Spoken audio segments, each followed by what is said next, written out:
90% will skip, but to the 10% who stay, listen closely.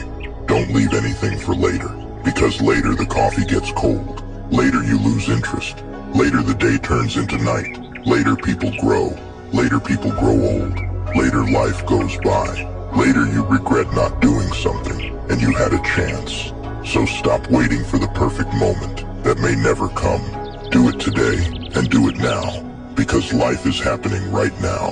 And remember, time slips away when you least expect it.